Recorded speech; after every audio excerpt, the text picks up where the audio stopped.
I read the story. It was an autobiography, if I remember correctly, of the captain. I might be wrong about that, but I've got the basic story right.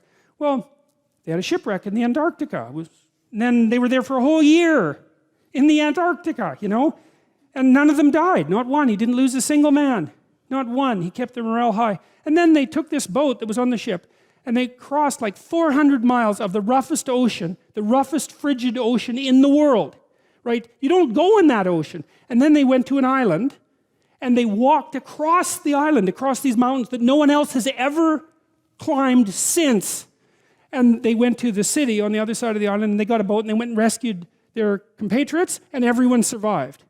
It's like, Endurance is the name of the book. You read that book, man, you think, wow, people are really tough, you know, and it's ridiculous. So who knows how tough you are? And maybe you find out by going out to find out how tough you are, right? So you take on a challenge, one that you think you can master, that's just a bit beyond your grasp, and you master it, and then you're a little tougher, and you think, hey, that worked out pretty well.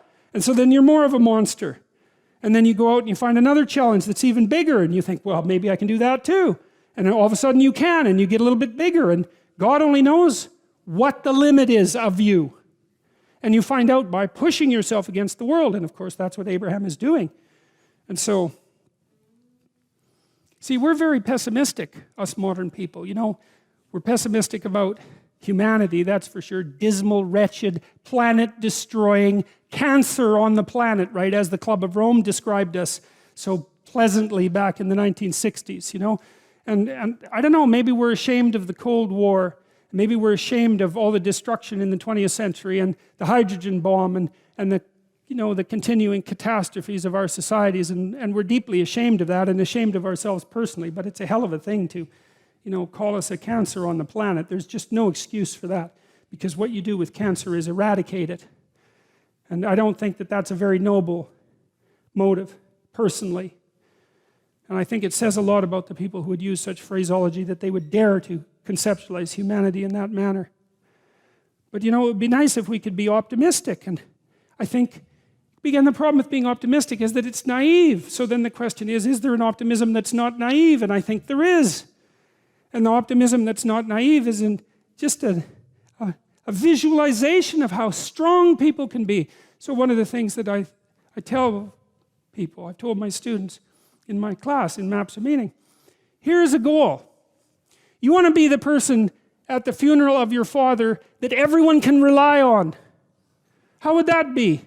You want to be the person who's broken and useless and adding to the misery in the corner. And look, I'm not making light of people's grief. You know, I understand grief. But who do you want to be when there's a crisis? Right? Do you want to be the person that everyone can turn to for strength? It's like, why the hell not? Why not that as a goal? That'd be a good goal, because then if there's a crisis, and there will be, it won't be such a bloody crisis, because there'll be someone there that can deal with it. You know, so when I went and talked to these people at the funeral home, I envisioned that. I thought, okay, well, this is something you have to contend with if you're going to be alive and adult. You have to contend with death and suffering, and you have to be ready for it. And you have to be there for the person, because that's all they're going to have. And so there's a goal, man.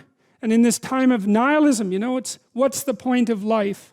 People ask, and they're taught that at universities. What's the point of life? Everything's interpretation. Humanity's a cancer on the planet. You know? Well, how about no? How about not that? How about that there's something to us